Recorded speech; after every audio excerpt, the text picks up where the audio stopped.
ನಮಸ್ತೆ ಎಜೆ ನ್ಯೂಸ್ಗೆ ಸ್ವಾಗತ. ಬಾಡಿಯಾಲ ಕೈಗಾರಿಕಾ ಪ್ರದೇಶದಿಂದ ಹೊರಸೂಸುತ್ತಿರುವ ಗಬ್ಬು ವಾಸನೆ ತಡೆಯದಿದ್ರೆ ಹೋರಾಟ. ಬಿಎನ್ ವಿಶ್ವನಾಥ್ ನಾಯಕ್ ಎಚ್ಚರಿಕೆ. ಯಾದಗಿರಿ ಜಿಲ್ಲೆಯ ಗುರುಮಠಕಲ್ ಮತಕ್ಷೇತ್ರ ವ್ಯಾಪ್ತಿಯಲ್ಲಿ ಇರುವ ವಿಷಾನಿಲ ಹೊರಸೂಸುತ್ತಿರುವ ಕಡೇಚೂರು ಬಾಡಿಯಾಲ ಕೈಗಾರಿಕಾ ಪ್ರದೇಶದಲ್ಲಿನ ಕೈಗಾರಿಕೆಗಳಿಂದ ಸುತ್ತಮುತ್ತಲ ಗ್ರಾಮಗಳಿಗೆ ವಿಷಾನಿಲ ಹರಡುತ್ತಾಯಿತು. ತಕ್ಷಣ ಕ್ರಮ ಕೈಗೊಂಡು ಅಪಾಯಕಾರಿ ಕೈಗಾರಿಕೆಗಳನ್ನು ಬರಖಾಸ್ತುಗೊಳಿಸಿ ನೆಮ್ಮದಿಯಿಂದ ಜನಜೀವನ ನಡೆಸಲು ಅನುಕೂಲವಾಗುವಂತೆ ಕ್ರಮ ಕೈಗೊಳ್ಳುವಂತೆ ಜಯ ಕರ್ನಾಟಕ ಸಂಘಟನೆ ಜಿಲ್ಲಾ ಘಟಕ ಆಗ್ರಹಿಸಿದೆ. ಈ ಕುರಿತು ಗುರುವಾರ ಜಿಲ್ಲಾಧಿಕಾರಿಗಳ ಮುಖಾಂತರ ರಾಜ್ಯಪಾಲರಿಗೆ ಮನವಿ ಸಲ್ಲಿಸಿದ ಸಂಘಟನೆ ಜಿಲ್ಲಾಧ್ಯಕ್ಷ ಬಿಎನ್ ವಿಶ್ವನಾಥ್ ನಾಯ್ಕ ಮಾತನಾಡಿ, ತಾಲೂಕಿನ ಗುರುಮಠಕಲ್ ಮತಕ್ಷೇತ್ರ ವ್ಯಾಪ್ತಿಗೆ ಬರುವ ಕಡೇಚೂರು ಬಾಡಿಯಾಲ್ ಕೈಗಾರಿಕಾ ಪ್ರದೇಶದಲ್ಲಿ ಕಾನೂನು ಬಾಹಿರವಾಗಿ ವಿಷಕಾರಿ ರಾಸಾಯನಿಕ ಹೊರಹಾಕುತ್ತಿರುವ ರಾಸಾಯನಿಕ ಕಂಪನಿಗಳಿಂದಾಗಿ ಸುತ್ತಮುತ್ತಲ ಗ್ರಾಮಗಳ ಜನರ ಬದುಕು ದುಸ್ತರವಾಗಿದೆ. ಸುತ್ತಮುತ್ತಲಿನ 10-15 ಕಿಲೋಮೀಟರ್ ಗಟ್ಟಲೆ ಗಬ್ಬು ವಾಸನೆ ವ್ಯಾಪಕವಾಗಿ ಹರಡುತ್ತಾಯಿತು. ಭವಿಷ್ಯದಲ್ಲಿ ಇದು ವಿಷಾನಿಲವಾಗಿ ಸುತ್ತಮುತ್ತಲ ಗ್ರಾಮಗಳ ಜನತೆಯ ಜೀವದೊಂದಿಗೆ ಚೆಲ್ಲಾಟವಾಡುವ ಎಲ್ಲ ಸಂಭವನೀಯತೆಗಳು ಇದೆ ಅಂತ ಎಚ್ಚರಿಸಿದ್ದಾರೆ. ಈ ಪ್ರದೇಶದ ವ್ಯಾಪ್ತಿಯಲ್ಲಿ ಬರುವ ಕಣೇಕಲ್, ನೀಲಹಳ್ಳಿ, ಮಾಧ್ವರ, ಕರಿಬೆಟ್ಟ, ಸೈದಾಪುರ್, ಬದ್ದೇಪಲ್ಲಿ, ದುಪ್ಪಲ್ಲಿ, ಸೌರಾಷ್ಟ್ರಹಳ್ಳಿ, ರಾಂಪುರ, ಬೆಳಗುಂದಿ, ಸಂಗವರ್, ಬಾಲಚೇಡಗಳಿಗೂ ಅಲ್ಲದೆ ತೆಲಂಗಾಣ ರಾಜ್ಯದ ಕುಣಸಿ ಮುಂತಾದ ಹಳ್ಳಿಗಳ ತನಕ ಈ ಗಬ್ಬು ವಾಸನೆ ಒಕ್ಕರಿಸ್ತಾ ಇದೆ.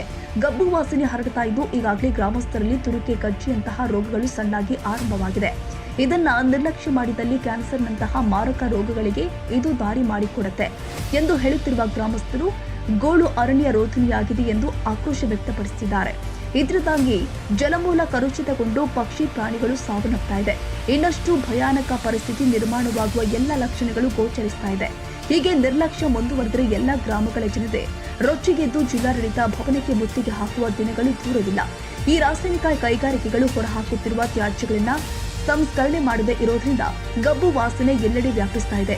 ಇದೆಲ್ಲದಕ್ಕೂ ಕಾರಣ ಜಿಲ್ಲಾಡಳಿತ ಹಾಗೂ ಪರಿಸರ ಇಲಾಖೆ ಅಧಿಕಾರಿಗಳು ಹಣ ತಿಂದು ಪರಿಸರ ನಿರಕ್ಷೇಪಣೆ ನೀಡಿ ಅನುಮತಿ ನೀಡುತ್ತಾ ಇರೋದ್ರಿಂದ ಕಂಪನಿಗಳು ನೈರ್ಮಲ್ಯ ಸಂಬಂಧಿತ ಪ್ರತಿಬಂಧಕೋಪಾಯಗಳನ್ನು ಕೈಗೊಳ್ತಾ ಇಲ್ಲ.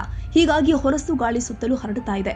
ಇದಕ್ಕೆ ಕಾರಣ ಜಿಲ್ಲೆಯ ಭ್ರಷ್ಟ ಪರಿಸರ ಮತ್ತು ಜಿಲ್ಲಾಡಳಿತ ಅಧಿಕಾರಿಗಳು ಅಲ್ಲದೆ ಗುರುಮಠಕಲ್ ಶಾಸಕರು ನೇರವಾಗಿ ಕಾರಣೀಕರ್ತರಾಗಿದ್ದಾರೆ. ಆದ್ದರಿಂದ ತಾವು ತಕ್ಷಣ ಕ್ರಮ ಕೈಗೊಂಡು ಆಗ್ತಾ ಇರುವ ಬ್ರಹ್ಮಾಂಡ ಭ್ರಷ್ಟಾಚಾರ ಅವ್ಯವಹಾರ ತಡೆಯುವುದು ಅಲ್ಲದೆ ಭ್ರಷ್ಟಾಚಾರದ ಅಡ್ಡ ಪರಿಣಾಮಗಳು ಗಬ್ಬು ವಾಸನೆ ವ್ಯಾಪಕವಾಗಿ ಹರಡುತ್ತಾಯಿತು. ಇದನ್ನ ತಡೆಯಲು ತಾವುಗಳು ಕಠಿಣ ಕ್ರಮ ಕೈಗೊಳ್ಳಬೇಕು ಹಾಗೂ ಅಪಾಯಕಾರಿ ಕಂಪನಿಗಳಿಂದ ಬರಖಾಸ್ತು ಮಾಡಬೇಕು. ಆ ಮೂಲಕ ಜನತೆಯನ್ನ ರಕ್ಷಿಸಬೇಕು ಅಂತ ಮನವಿ ಮಾಡಿದ್ದಾರೆ. ಇಲ್ಲವಾದಲ್ಲಿ ಹಂತ ಹಂತವಾಗಿ ಕಾನೂನು ಹೋರಾಟ, ಬೀದಿಗಿಳಿದು ಹೋರಾಟ ರೂಪಿಸಲಾಗುತ್ತೆ ಅಂತ ಎಚ್ಚರಿಕೆ ನೀಡಿದರು.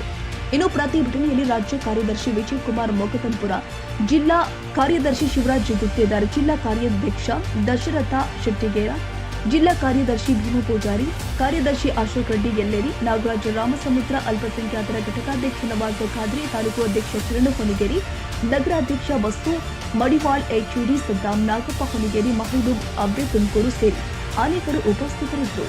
Nizamuddin, Yadagiri, AJ news.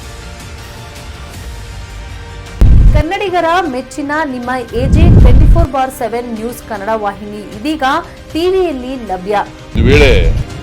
Notice ಕೊಟ್ಟಿದ್ರೆ ವಾಪಸ್ ತಗೋತೀವಿ. ಇವತ್ತು ವಕ್ಫ್ ಪ್ರಾಪರ್ಟಿ ಅಂತೇಳಿ ಬರ್ತದೆ ಅಂತ ಹೇಳಿದ್ರೆ ರೈತರ ಬೀದಿಗೆ ಬಂದ್ರೆ ಏನ್ ಮಾಡ್ಬೇಕಾಗತ್ತೆ? ಯಾರು ವೋಟ್ ಹಾಕಿಲ್ಲ ಅಂದ್ರೆ ಗ್ಯಾರಂಟಿನೆಲ್ಲ ಸ್ಟಾಪ್ ಮಾಡ್ಬಿಡ್ತೀವಿ.